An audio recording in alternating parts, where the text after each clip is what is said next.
April. Yes. Would you like to remove the next number?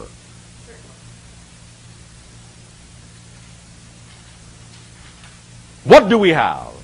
Space-time. Space-time. Would you also like to remove the 4A and B?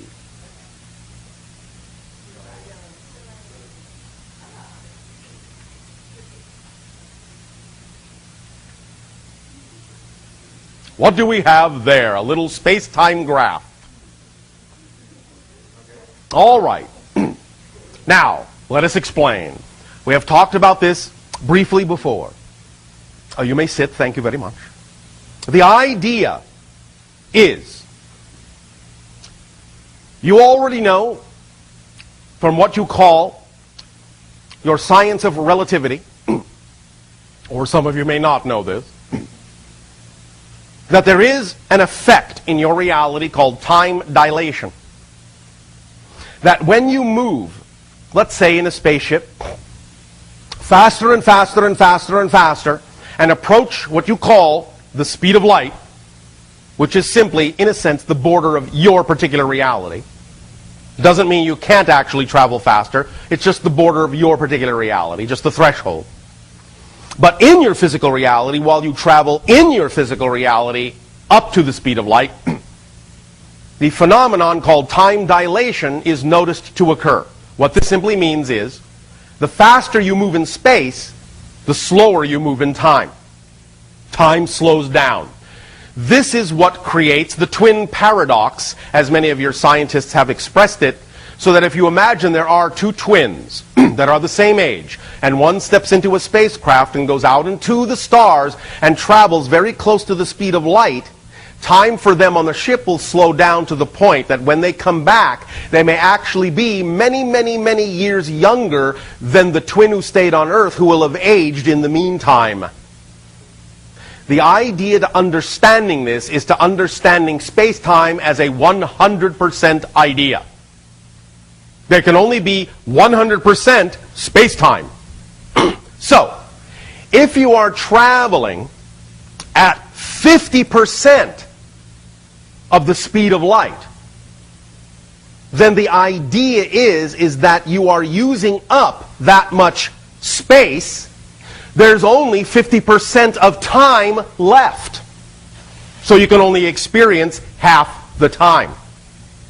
The closer you travel to the speed of light, you're using up more and more of the space of space-time, and there is less and less of the time left. So you only experience a little bit of it. So if you're traveling at 99%, you're only experiencing 1% of time and 99% of space.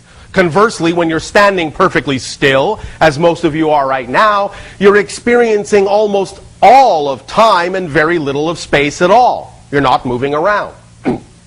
So it's always a shared idea. Whatever you use of time, you can only have that much space left. Whatever you use of space, you only have that much time to use. The graph shows you this in this way. The line is all of time at one end, all of space at the other end. And when you start moving and expanding your use of space from zero into a cone that widens, then you have very little time left. But when you go the other way and use all of the idea the other way, then the cone moves in the other direction. It's just an expansion cone. I'm using very little here, I'm using a lot here. Using very little of this when I'm using a lot of this, but when I'm using a little of this, I'm using a lot of that. So it's just a double cone going in this way to show you when you are using a little bit of this or a lot of that. You follow me so far? All right. Now, this is also the key to building a space-time antenna. A device that actually uses space-time energy that you can then learn to translate into different forms of energy if you wish, such as electricity or light or heat or whatever you wish to do with it. The space-time antenna actually takes the form of this graph of the two intersecting cones. So if you imagine in your mind right now, let's say made out of a spiral copper wire or a spiral tube.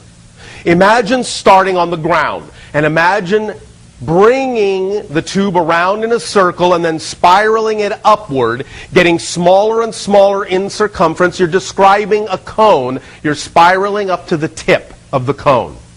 However high you want the cone to be, doesn't matter. However wide you want to start, doesn't matter right now for the purpose of this illustration. It will matter later in terms of fine-tuning the geometry to get the right effect. But right now, just for the purpose of this illustration, just imagine starting on the ground, start spiraling your tube around and around and around, smaller, smaller, till you have a cone made up out of a spiraled tube. At the top, at the very tip of the cone, then take that tube and move it out to the same diameter as the base of the cone and start spiraling your way down through the other cone. So when you spiral it up, leave some gaps in between the tube so that when you spiral down, you can go through those gaps and actually have the two cones interpenetrating. Until you get all the way down, now you're inside the base of the first cone, creating a downward facing cone, and you get down to the tip at the bottom and then bring that out and connect it to the base of the other cone. Now you have two interpenetrating cones, one facing up, one pointing down. In a sense, it's almost like the idea of the Solomon seal, or what you now call the Jewish star, the six-pointed star. If you look at it simply flat on, it will sort of appear a little bit like this idea, although not quite exactly. But it's the idea of two interpenetrating triangles. When you create this kind of a resonant device and you do it where the cones are actually angled at their apices at 33 degrees, you will be able to actually have a space-time antenna. Depending upon the quality of your material, the number of windings, the size of the cone, and what have you, and other conditions, you can actually cause this cone with a little bit of an electrical charge to start resonating at a certain frequency that will amplify that energy by drawing down from space-time energy and thus then giving out more energy than you're putting in. So, this diagram, this space-time diagram, shows you literally graphically how to create a space-time antenna for those of you who might be interested in playing with this idea as a fun home experiment.